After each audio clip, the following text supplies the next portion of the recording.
United States and around the world. I'm Fareed Zakaria, coming to you live from New York.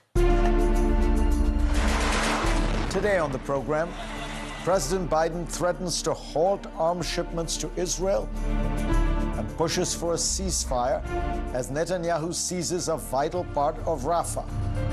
What will it take for Israel to end its operations against Hamas, and what would a ceasefire mean for Palestinians? I'll ask two former foreign ministers, Israel's Tzipi Livni and Nasser al-Kidwa of the Palestinian Authority. And Xi Jinping traveled to Europe for the first time in 5 years to meet with the leaders of, get this, France, Serbia, and Hungary. Can China drive a wedge between Europe and America? Then, there are less than 6 months to go until Election Day in America. The historian Robert Kagan says this could be the country's last free and fair election. Hyperbole or fact-based fear? I'll ask him. But first, here's my take. When President Biden made clear he was going to run for re-election, I had a sense of what his election strategy was and thought it was an intelligent path to victory. After the chaos of COVID and Trump, Joe Biden would stand for normalcy and a rising tide of good economic news. Donald Trump would divide Republicans, with significant chunks of the party wishing that someone like Nikki Haley or Ron DeSantis would be their nominee. Meanwhile, Trump would unite and motivate Democrats, allowing President Biden to focus on the votes of independents and swing states who threw the Electoral College to Trump in 2016 and to Biden in 2020. I have to admit, none of this is playing out as I thought it would. Trump is now leading in almost all the swing states, but behind those numbers lie even more troubling details. As someone worried about the prospects of a second Trump term, I think it's best to be honest about reality.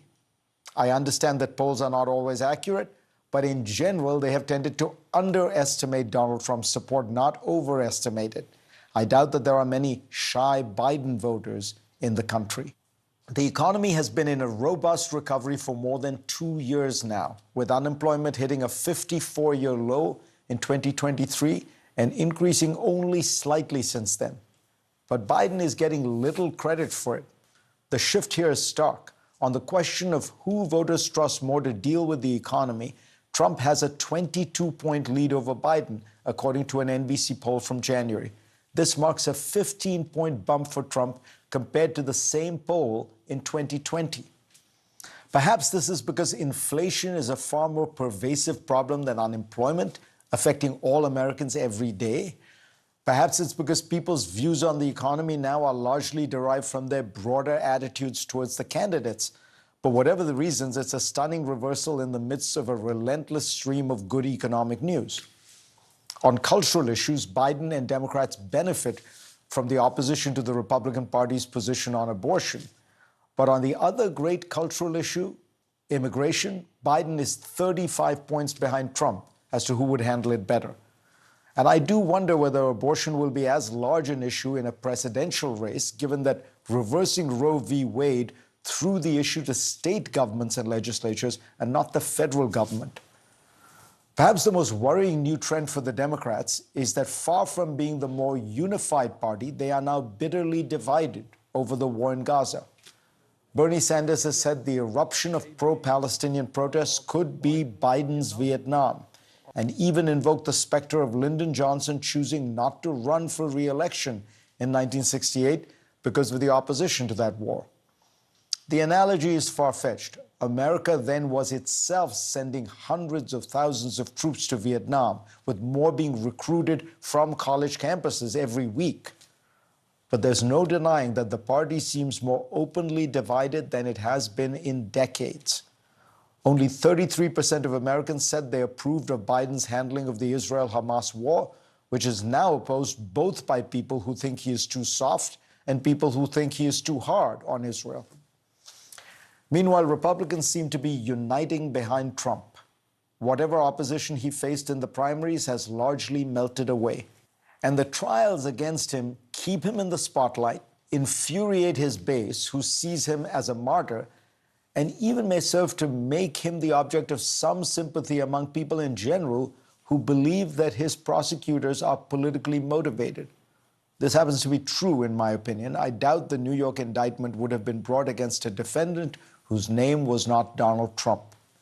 A majority of Americans are skeptical that Trump will be able to get a fair trial, according to a CNN poll.